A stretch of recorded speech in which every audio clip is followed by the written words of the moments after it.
Hi friends, welcome to yoga Indian channel. இன்றைக்கி நம்ம வீடியோவில் பார்க்க போகிறது ஆற்றுல ஃப்ரெஷ்ஷாக பிடிச்சிட்டு வந்த கண்ட மீனை வச்சு ஒரு அருமையான மீன் குழம்பு எப்படி செய்யலாம்னு வாங்க பார்க்கலாம். அதுக்கு நான் மீனை க்ளீன் பண்ணி எடுத்து வச்சுருக்கேன். இப்போ ஒரு கடாயை அடுப்பில் வச்சு ஹீட் ஆனோன்னா 2 டேபிள் ஸ்பூன் எண்ணெய் விட்டு அதில் 1/4 டேபிள் ஸ்பூன் வெந்தயம் சேர்த்து 4 வெள்ளை போட்டு தட்டி போட்டு 10 சின்ன வெங்காயத்தை வெட்டி போட்டிருக்கேங்க. பெரிய சைஸ் தக்காளி 3 வெட்டி போட்டிருக்கேன். இது போட்டு 4 பச்சை மிளகாய் சேர்த்துருக்கேன். ஒரு மாங்காயும் வெட்டி போட்டு அதில் தேவையான உப்பு சேர்த்து வதங்க விட்டுருக்கேன். இப்போ சைடில் அந்த மீனையும் ஃப்ரை பண்ணிக்கிறேங்க.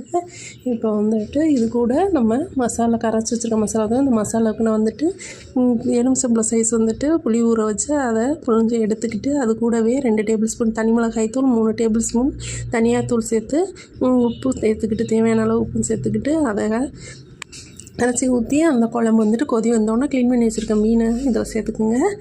இப்போ மீன் குழம்பு ரெடி ஆயிருங்க. இது கொதி வந்தோடனே இந்த மாதிரி நீங்கள் மீன் குழம்பு செஞ்சு சாப்பிட்டு பாருங்கள்.